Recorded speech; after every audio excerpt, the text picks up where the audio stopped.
programme vous est offert par Illico Cash.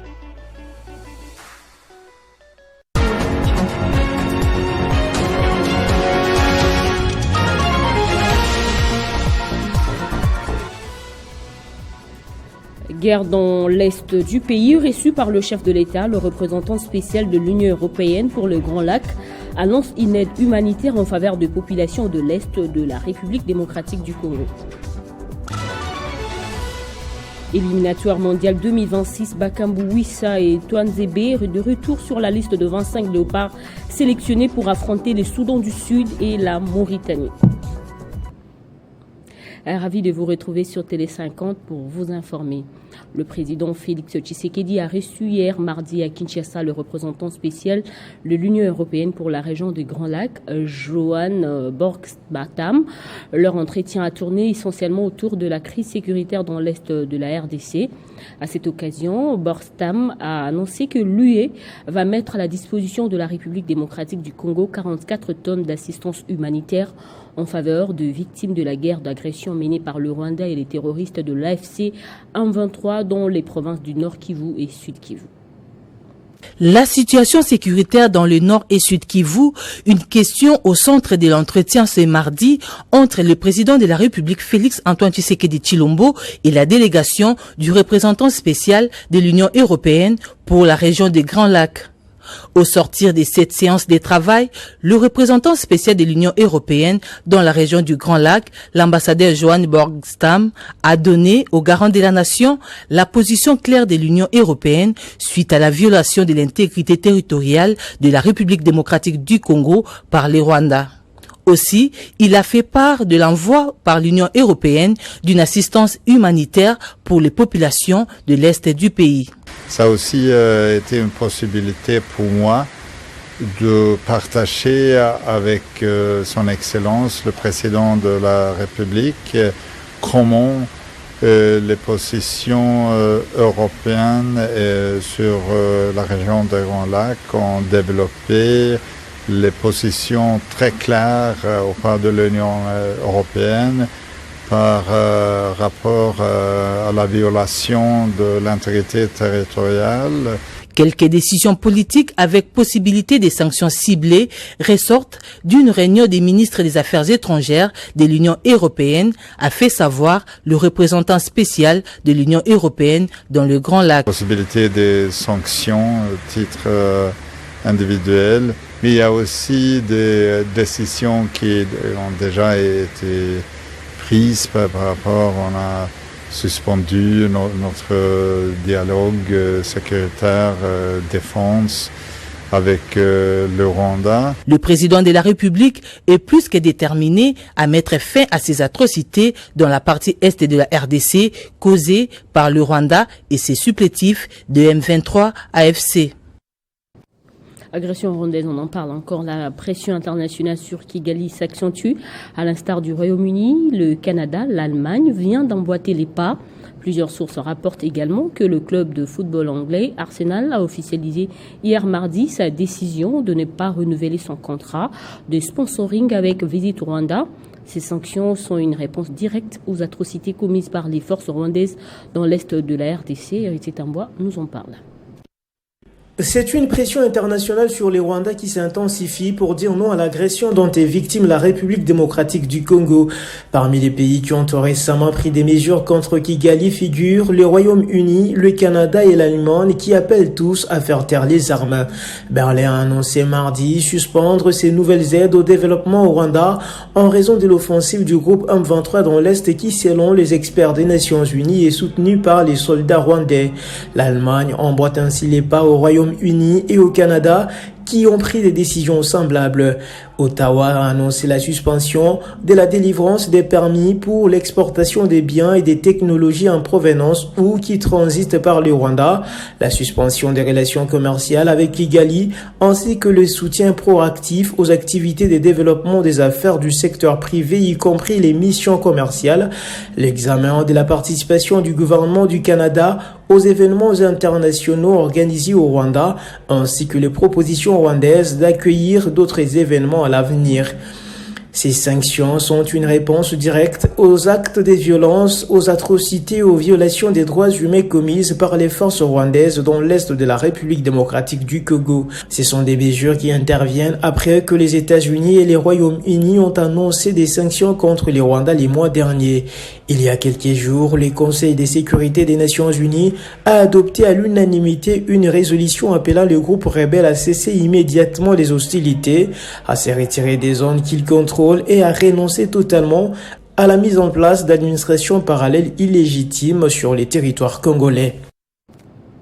Pacte social pour la paix, le bien vivre ensemble dans la région de Grand Lac. Le rapport à mi-parcours sera bientôt présenté au président Félix Tshisekedi. C'est le pasteur Eric Senga de l'église du Christ au Congo qui l'a annoncé hier mardi. Et bien avant, la délégation de la CENCO-SCC avait rencontré à Kampala Yoweri Museveni. Le président de l'Ouganda avait plaidé lors de cette rencontre en faveur d'un dialogue direct entre Kinshasa et la rébellion de l'AFC M23, une approche à laquelle le gouvernement congolais s'oppose catégoriquement. La ministre d'État, ministre de l'Éducation nationale Raissa Malou, a soutenu au cours d'un briefing co-animé avec le porte-parole du gouvernement la nécessité de l'apprentissage comme méthode de récupération des enfants dans les zones ciblées par l'armée rwandaise et ses supplétifs, tout en travaillant pour limiter l'impact psychosocial de cette guerre sur les enfants. La ministre a réitéré la détermination du gouvernement par le biais de son ministère à s'adapter sur les conditions actuelles. Devant les professionnels de médias, Raissa Malou a aussi rassuré l'engagement du gouvernement à adapter l'examen d'État pour les enfants dans ces zones en conflit. Alors que la République démocratique du Congo intensifie son engagement pour la défense de son intégrité territoriale, Miguel Kachal s'est aligné derrière Samalou Kondé pour renforcer l'effort de guerre dans l'espace Grand Katanga. Héritant d'une mission stratégique, il poursuit les actions visant à mobiliser les ressources, fédérer les forces vives et garantir un appui logistique conséquent aux forces engagées sur le front. Entre continuité politique et adaptation aux défis sécuritaires auxquels la République démocratique du Congo est confrontée dans sa partie Est, le directeur général de la RSP, Miguel Kachal Katambe, intensifie la mobilisation des Congolais pour contrer la rébellion et son rôle reste déterminant dans la consolidation de la stabilité et la résilience dans les provinces du Nord et Sud Kivu. Présent dans la délégation qui accompagne des speakers de la Chambre haute du Parlement, le directeur général de la RSP, Miguel Kachal Katambe, sous sa casquette de notable de l'espace Grand Katanga, a appelé la population à s'approprier le message leur apporté par Jean-Michel Samalou Kondé. Sensibiliser pour la population, parler de l'unité parce que aujourd'hui nous sommes agressés, non pas par le M23 qui ne sont que des étiquettes, mais en réalité c'est le Rwanda qui agresse la RDC, notre pays. Vous avez suivi ce que l'honorable Samalou Kondé a dit. L'objectif est que nous devons d'abord être dans l'unité parce que et si nous sommes divisés, on ne saura pas faire face à cette agression. Aujourd'hui et demain, le pays aura besoin de nouveaux généraux, de nouveaux colonels, de nouveaux lieutenants. Le chef de l'État, Félix Antoine Tshisekedi Tshilombo, a fait cet appel afin de pouvoir rajeunir notre armée et que nous puissions avoir une défense qui va protéger la nation, la population et tous ses biens. Cette guerre, vous voyez à Goma, vous voyez à Bukavu, le tissu économique de ces contrées est en train de se dégrader tous les jours. On n'a plus besoin de faire marche en arrière, on n'a plus besoin de reculer de 10 à 20 ans. Encore, il y a beaucoup d'efforts qui ont été fournis sur le plan économique. Nous devons être derrière le chef de l'État afin de pouvoir défendre notre intégrité territoriale. Il y a 30 ans que nous avons subi cette guerre, le chef de l'État veut y mettre fin une seule fois pour toutes et toute la population est appelée à pouvoir la combattre. Le message du président du Sénat lancé partout portait notamment sur l'enrôlement massif de jeunes dans l'armée, l'unité derrière le chef de l'État Félix Tshisekedi et la solidarité avec les populations de toutes les entités territoriales aujourd'hui occupées par les rebelles du M23 sous couvert de l'armée rwandaise. Autre chose à présent, le ministère du Genre, Famille et Enfants a organisé une matinée d'information en marge de la Journée internationale des droits des femmes. Pour cette année 2025, les Nations Unies ont retenu les thèmes internationaux pour toutes les femmes et les filles, droit, égalité et autonomisation. Et de ce thème découlent les thèmes nationaux, la Congolaise au centre de toutes les ambitions. La République démocratique du Congo se prépare à commémorer la Journée internationale des droits des femmes le 8 mars et d'autres activités durant tout le mois dans un contexte national et international particulièrement complexe, à savoir l'agression subie par l'armée rwandaise occupant des grandes villes dans les provinces du Nord et Sud Kivu. Cette commémoration du 8 mars intervient également à un moment où la République démocratique du Congo a enregistré des avancées significatives en matière des droits des femmes, l'accession d'une femme au poste de chef de gouvernement, une première dans l'histoire du pays, symbolise l'engagement du chef de l'État en faveur de l'égalité des genres. Lors de cette matinée d'information, les participants ont été édifiés sur les thèmes retenus pour cette édition au niveau tant national qu'international, à savoir respectivement la congolaise au centre de toutes les ambitions et pour toutes les femmes et les filles, droit, égalité et autonomisation. Déjà le thème officiel qu'on exploite pour cette année, la congolaise au centre de toutes les ambitions. Et je pense qu'à travers ce pagne, le ministère du genre, famille et enfants met en stratégie une manière très pragmatique, très concrète d'aider la femme congolaise. La commémoration vise à mettre en lumière les initiatives et les actions menées en République démocratique du Congo pour promouvoir les droits des femmes en dépit des défis sécuritaires et humanitaires auxquels le pays est confronté. Plusieurs activités vont marquer ce mois de la femme, parmi lesquelles la grande mobilisation dans la salle du congrès du Palais du Peuple pour une messe écuménique en faveur de la paix et de l'intégrité territoriale. Ils ont vraiment décidé à pouvoir représenter valablement la RDC et à faire entendre leur voix pour avoir gain de cause et aussi pour l'amélioration des conditions en milieu professionnel, dans ce qui est des questions d'égalité sur le genre et de l'éducation au niveau de la femme et de la jeune fille. Il est utile de rappeler le chiffre alarmant de plus de 7 millions de Congolaises et Congolais actuellement en errance, victimes des viols pour les femmes et les filles. Un plaidoyer fort de la diaspora et des pays amis de la RDC est prévu pour dénoncer l'expansion rwandaise et le carnage quotidien que subit le peuple congolais. Contrôle des finances publiques en RDC, le président Félix Tshisekedi vient de relancer les contrôles a priori dit la patrouille financière de l'inspection générale des finances. L'annonce a été faite par son directeur de cabinet Anthony Kinzo lors d'une séance de travail avec tous les mandataires publics des établissements et entreprises du portefeuille de l'État. Dans un contexte économique d'urgence nécessitant l'apport de toutes les synergies possibles, il était impérieux d'optimiser les recettes publiques devenues plus pressantes que jamais. Les mandataires publics responsables de la gestion des finances publiques ont été invités à se préparer en vue d'accueillir les équipes de l'inspection générale des finances en mission par rapport à son programme d'action exercice 2025. Représenté à son plus haut niveau à cette séance de travail, l'IGF a reçu les instructions de privilégier les missions d'encadrement et de surveillance en vue de contribuer efficacement à l'amélioration de la mobilisation des recettes et promouvoir l'implémentation de la bonne gouvernance dans les entreprises du portefeuille, les établissements publics, les provinces et les entités territoriales décentralisées. Pour cette mission précise, l'IGF va se focaliser principalement sur 4 axes. La présidence de la République qui a invité tous les mandataires publics pour communiquer la décision de son Excellence Monsieur le Président de la République, chef de l'État. Ces missions de patrouille financière vont se limiter essentiellement à des zones de risque de gestion, à savoir des acquisitions de propriétés immobilières par les établissements et entreprises publiques, le paiement des avantages des mandataires, les marchés publics exécutés par les établissements et entreprises du portefeuille de l'État.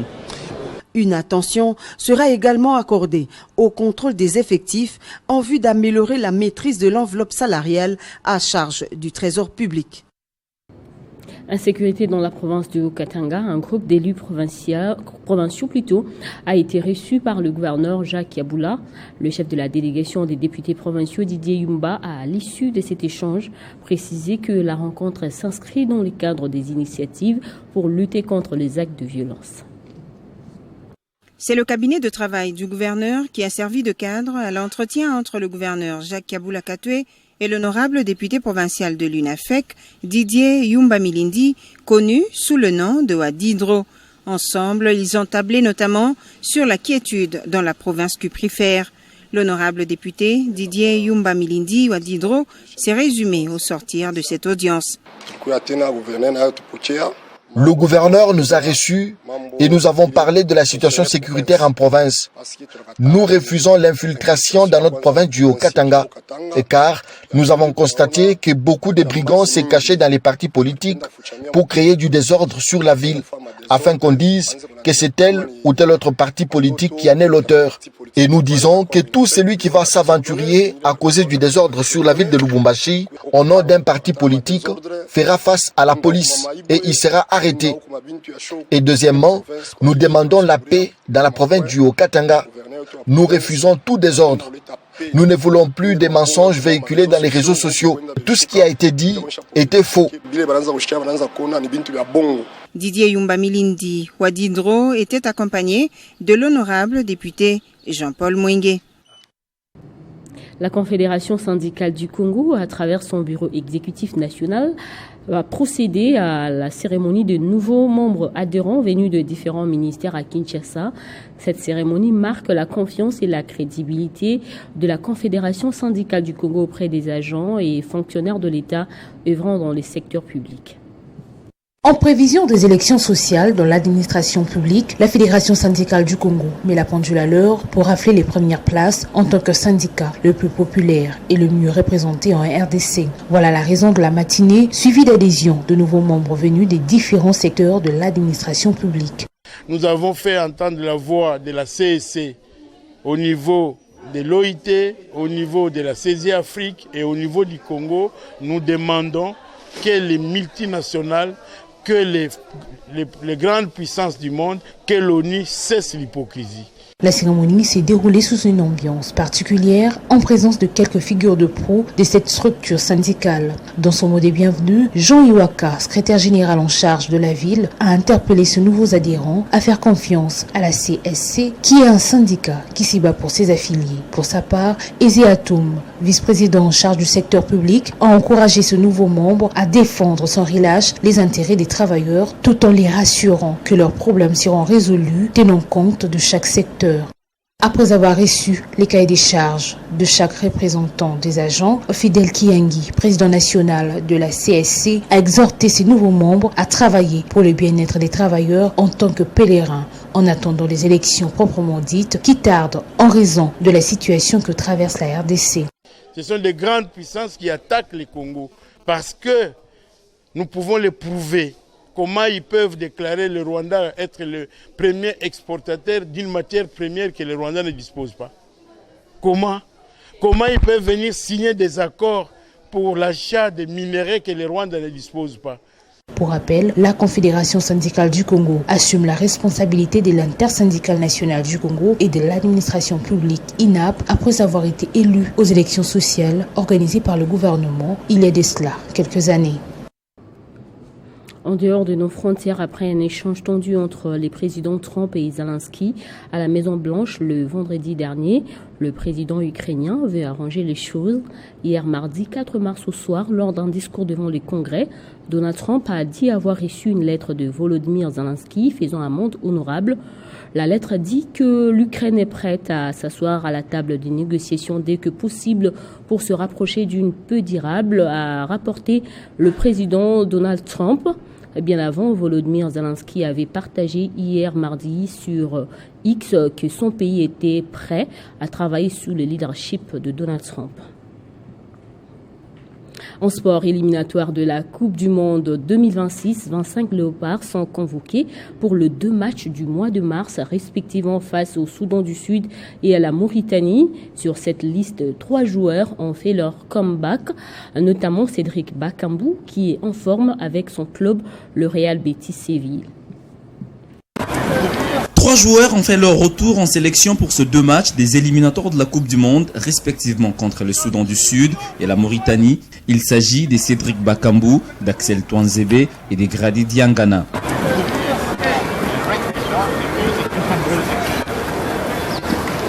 Les 22 autres léopards sont des habitués du regroupement. Voici par ailleurs comment se présente la liste de Sébastien Desabre.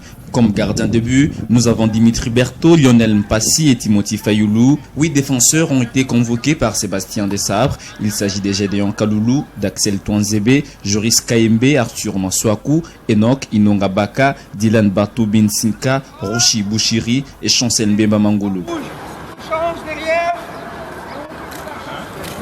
Au milieu des terrains, on retrouve Noah Sadiki, Charles Piquel, Moukaou, Samuel Moutoussami, Meshak Elia, Gradi Diangana, Silas Kantompa, Edo Kayembe et Théo Bongonda.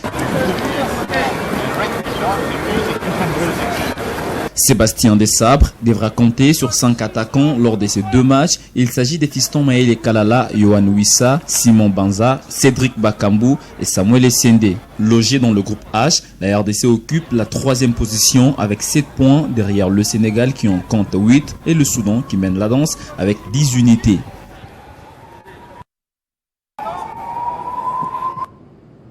Le Real Madrid et l'Atlético Madrid ont livré une bataille des titans hier pour le...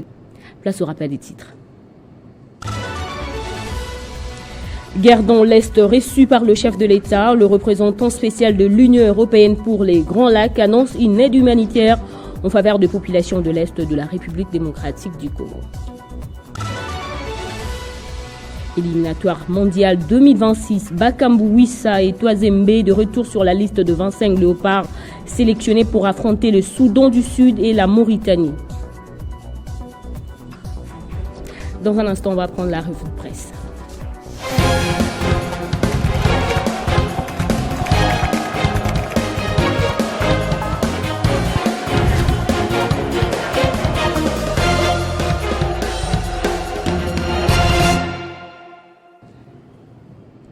C'est Nathan Diamouté qui va nous rejoindre pour la lecture transversale de journaux parus ce mercredi. Bonjour Nathan. Bonjour Bédrine.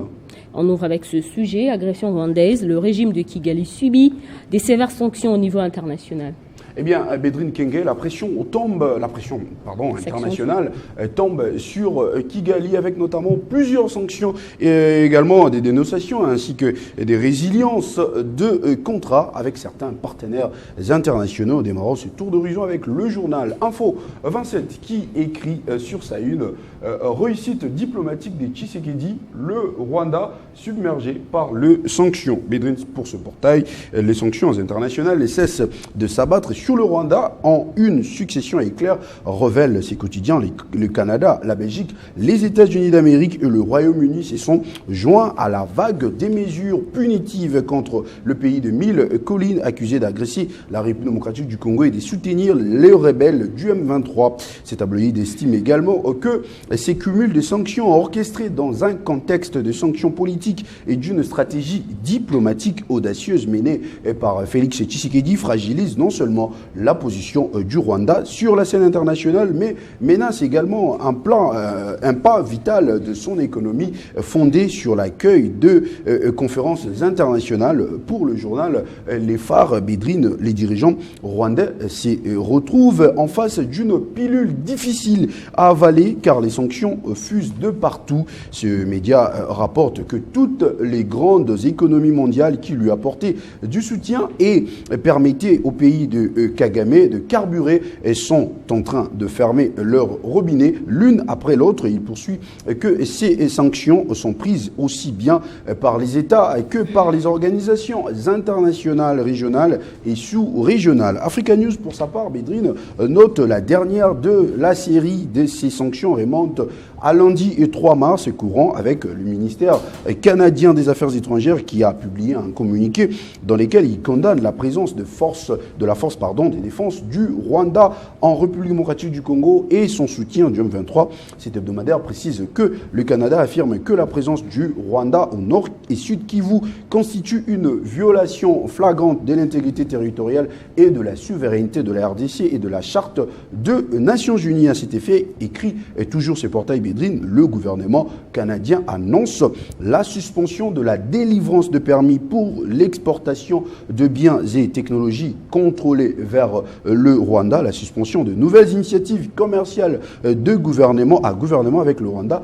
la suspension du soutien proactif aux activités de développement commercial du secteur privé, y compris les missions commerciales. Hormis des sanctions, comme je l'ai dit dans l'introduction, Bédrine, il y a également des dénonciations, comme rapporte le média en ligne wise.cd qui titre « Agression rwandaise en RDC, visite Rwanda avec le PSG ». Un député français dénonce la stratégie de Kagame. Pour ce média, Bédrine, au moment où le Rwanda est pointé du doigt par plusieurs pays européens sur son soutien indéfectible au M23. Aurélien Taché, un député français, s'est interrogé sur le partenariat entre le PSG Paris Saint-Germain et le Rwanda. Visite Rwanda, sa déclaration est une fois de plus remplie de vases d'inquiétude.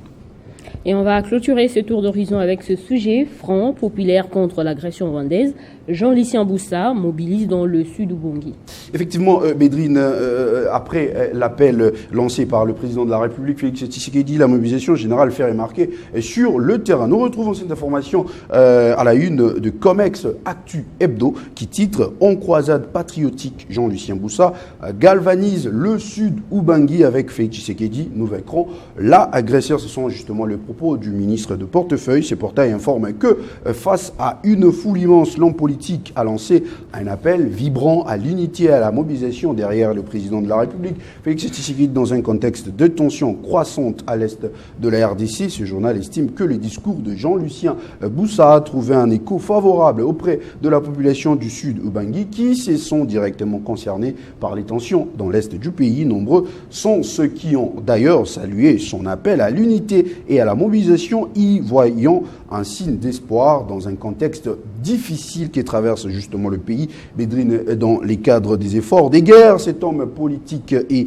ministre du portefeuille, il a également mobilisé via les entreprises de son ministère 25 millions de dollars. Nous retrouvons toujours cette information et abordée par Comex Actu Hebdo. Ces médias soulignent que cette mobilisation financière et logistique des entreprises du portefeuille de l'État est un message fort de soutien et de solidarité envers les forces armées de la République démocratique du Congo et les populations de l'Est victimes de l'agression rwandaise. Elle démontre également que l'unité nationale est essentielle pour faire face aux défis sécuritaires et assurer les développements de la République démocratique du Congo. Voilà qui met fin à notre revue de presse de ce mercredi. Merci Nathan pour toutes ces précisions. C'est moi qui vous remercie. Et c'est à la fin de cette édition. Merci pour votre fidélité.